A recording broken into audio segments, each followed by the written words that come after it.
Hello, my name is Lisa Kyriakides. For those of you who don't know me, I'm the Handbell director at Aurora United Church. I play in our quintet EmBellished. I'm a member of the Bronze Foundation. I'm the Central Area Rep for OGEHR, and I'm the newly elected secretary for the Handbell Musicians of Canada. Before we get going, I'd like to point out that at the bottom of every slide you'll find my email address, so if you need to get a hold of me at any time to discuss this tutorial, please feel free to use that email address. All right, I'm just going to change to my PowerPoint. All right, we're going to talk today about how to mark your score efficiently. When I was doing my research for this, I came across this great quote by Nancy Kirkner, who is a handbell soloist in the US. Amateurs rely on memory, professionals write things down. We're all striving to be professional, so this is what we need to strive to do. And I think sometimes we get the whole thing turned around and we think that professionals don't write anything down because they know what they're doing and they don't need to. But it's completely the opposite. Professionals are experts at writing notes in their score to help them be successful. So that's what we're striving to do. So why do we mark our score? Many reasons. The first one, and the most important of course, is to be ready to practice and perform. So when your conductor asks you to pull out ABC piece, you only need a minute to be prepared to play, because you have all your markings in your score ready so that you know exactly what equipment you need, what order you need to place it in. There's nothing worse than getting halfway through a piece and realizing you needed mallets, you didn't write it down, and you don't have them. Another reason why we want to do this is because we want to anticipate and prepare for changes. So those could be changes in tempo, changes in dynamics, changes in bells, chimes, mallets, any kind of equipment, picking up and dropping the sevens for four in hand. So we need to be prepared for this, and we need to anticipate these changes. And we're going to talk a little bit later about where we write this down. The next one is to highlight important information. So again, that could be some of these changes I just talked about. It could be things the conductor's really asking us to watch out for. It could be things the conductor's asking us to put into our music. Also, a very pragmatic reason is that if you're absent for a rehearsal, or in a worst case scenario, you suddenly get sick on the day of a performance and you cannot come to the performance, if there's a substitute ringer who's probably sight reading that music, if your score is really well marked and anticipates all the changes, then that substitute ringer is going to be much, much more successful. So let's talk about some guiding principles of how we mark our score efficiently. The first one, of course, is we use pencil only. We never write in pen. Pencil and eraser are your best friends. You just never know. You may decide that a marking that you have doesn't work and you may need to change it. The conductor also may change his or her mind about something they've told you, so definitely only use pencil. You need to be brief. You are playing music rapidly. You have to be able to know that things are coming up and that you cannot take time to read some big long thing that says Susie turns the page at bar 52. There can be almost no words in what you're marking. You have to be extremely brief. You're going to develop your own system and your own shortcuts that work for you. There is no system that we can really look up that everyone uses the same things. There are some standard things we can talk about, but you may develop things that work the best for you, and you need to stick to those. If you share your music, which many of us do in a choir, those of you who play the higher bells need to write your markings above the staff, and those of you who play the lower bells need to write your markings below the staff. That way there are no confusions about what this marking is and who it applies to.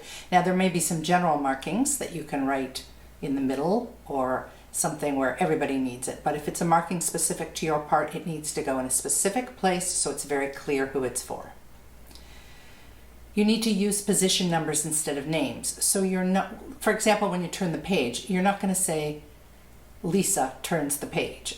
You're going to say position 8, because who knows, next time we play the piece, Lisa might not be in position 8. So it's got to be the position number, not the person.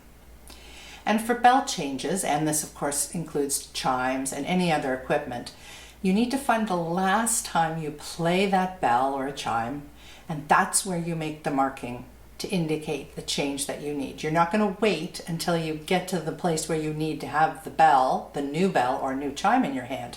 By that point, it's too late. All right, let's look at things that we can mark on a score. So of course, in the top of every score, you have your bell chart. Lots of information you can mark on your bell chart. So first thing, of course, is you can circle the notes that you're going to play. Then you can draw your equipment setup. So placement of your bells, your chimes, your mallets, your dowels on the table at the start of the piece. So in this case, there were no chimes or dowels or mallets in this piece. So I've written the 4 bells, and you can see I've written them out of order because that's the most efficient way to play this piece. If I had mallets, if I needed them in this piece, I would write them on this little chart as well. If I needed a dowel, I would write that down too. And if I needed the chimes, I would write them down as well as where they're placed on the table. The bracket rules at the bottom of the chart, I need to know which one that attributes to this choir, which one am I playing, and I need to make sure I know which bracket rules to follow. So what happens if you share a bell? Because sometimes we do that. So then you would put a bracket around that bell and the position, again, not the name, but the position of the person who is going to ring that bell somewhere during the piece. And sometimes we don't even play a bell that's ours. We actually give it to another ringer because it's too difficult for us to play and another ringer can play it easily. If that's the case, we need to X out that bell. We need to cross it out so that we know every time we open up this piece, we need to give that bell away, and that's not our bell. All right, so some other reasons why we need to mark things down are equipment changes, and this is particularly important for us bell ringers. So we have equipment like mallets, dowels, chimes, and bells. Also, sometimes for those of us in the top of the treble clef, we need to play some 7s or 8s, and we need to put them in Shelley position or 4 in hand. So we need to make those markings on the score of when we're going to pick those things up. Sometimes also that we have to play a bell or a chime with the opposite hand. So we all have home position hands. We have the lower bell in our left hand and the higher bell in our right hand. But sometimes for a chromatic passage or for efficiency, we need to play a bell in the opposite hand. So we would indicate that, let's say it's normally a right hand bell, we would put LH on top of that bell, top of that note in the score, saying that we're picking it up with our left hand instead. And on occasion, we actually have to pass a bell to another ringer. And in this case, we would indicate that with an arrow and then the number of the position of that ringer. So for example, it could be an arrow and then an 8, which means pass that bell to position 8. Other reasons why you want to mark your score. Page turns. We're going to look at this a little later on in the presentation. There's lots of information available on page turns that we need to know before we actually turn the page. Tempo markings and changes. I say especially in the bass clef because all tempo markings are written in the top of the treble clef, and sometimes a bass clef ringer won't even see them. So we're going to write them below the bass clef. There are dynamic changes that can be marked. There are markings in our score, for example, from some techniques that are written really far away from where we play. So we're going to write them closer to where we play. Tempo or dynamic changes on a page turn. So again, we're back to the page turns. Lots of information and lots of stuff happens on page turns. Repeat signs. Where does it repeat back to? In my score, what I do is when I have a repeat sign, I find out where the repeat goes back to, and then I put an asterisk right in that bar. Because what I find, especially if I have to turn the page to go back to that repeat sign, the asterisk really helps me figure out where my eyes go in a split second, and so that I know where I'm playing. So I'm not searching that page for that repeat sign. A watch box. I'm going to show you an example of that later on, but this is basically a box you put around a bar or two in a position where it's really a tricky part and you really need to watch your conductor. So that's why we call it a watch box. Melody notes. I'm sure you've all been in the situation where your director says, I need you to bring out the melody here. Well, if you're a high treble ringer, you're probably playing the melody most times, so that's fine for you. But if you're a battery ringer, and most of the time you're playing harmony, but every once in a while you might just get 1 or 2 melody notes, you might want to circle those notes to tell you that you really need to bring those out, that you are part of something really important right there. And then of course there's the interpretive changes and markings that the director asks you to make. So the director wants a ritardando somewhere, the director wants a dynamic change somewhere, or they want a break somewhere, you need to mark those in. So let's look at some scores and some markings we can do. So here we have 2 pages of a piece of music. So we have a page 3 to a page 4, which includes a page turn. So at the end of page 3, we're going to write that position 3 is going to turn the page with their left hand. That's what the 3L stands for. Remember I talked about how we needed to be brief. This is as brief as possible. We're not going to write down that Julie needs to turn the page with her left hand. We're just going to write 3, that's the position, and left being the left hand. And then this piece goes particularly fast, so it's really a good idea to put down what comes next when you turn the page. So as position 3 is turning the page, you already anticipate and know what is coming up. So we can do that just like that. So I've picked positions 3 and 4 in the choir, and so the position 3 knows that when they turn the page they're playing an A4 in their hand with a whole note, and position 3 knows that they're playing the C5 with as a half note. Sorry. Also on this page is an example of markings that are far away. So if you look here, I've written some ring touches lower down. So if I was a position 5 player playing D and E5, I might not see those ring touches, especially if the piece goes quite rapidly, which this one does. I might miss them because they're written really far away from where I'm focusing my eyes. So just rewrite them. It's really simple and it will make you much more successful.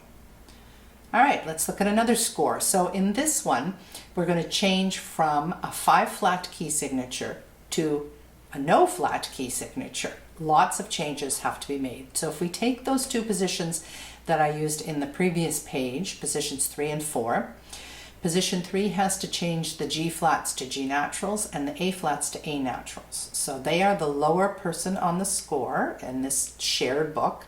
So they're going to write. So notice that the arrow starts with the G flat, right on the G flat. That's the last time we play that G flat.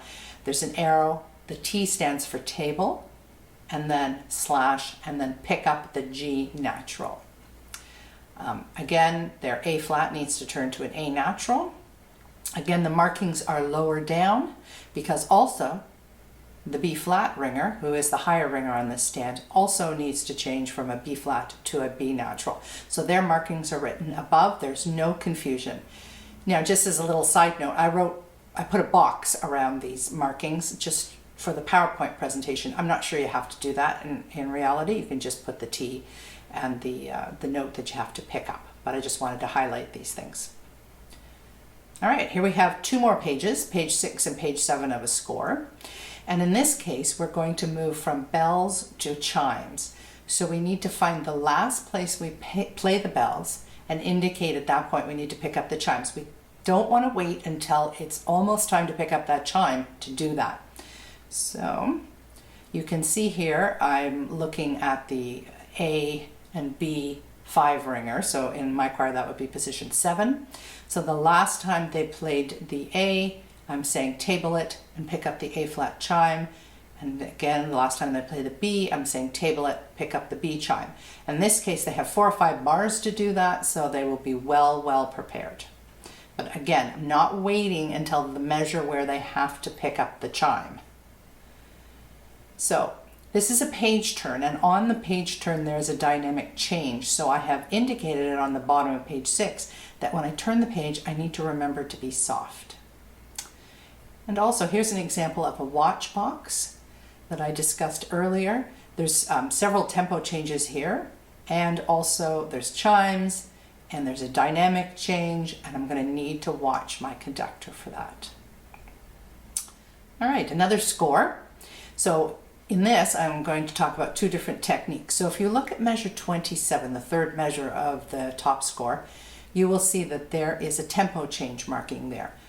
But if I was the bass clef ringer, particularly if I was in the bottom of the bass clef, I might not see that. My eyes will not be focused there. So I'm just simply going to write it below in a place where my eyes will see it so I won't miss that tempo change. And then the last thing I discussed before was that we talked about melody notes. And if I'm suddenly a melody person when I was a harmony person for a long time, I should circle my notes. So if you look at the second last measure, you'll see that I've circled the F and G5 because in that case, that's part of the melody of this piece, which is in the bleak midwinter. But up until then, that F and G person has been playing harmony. So these are just some examples of things that you can do. There's a Q&A that follows this tutorial. I hope you'll join me. You simply go back to the OGEHR website and find the Zoom link once this tutorial is done. So I hope to see you there. We can follow up with any questions you have and have a great discussion. Take care.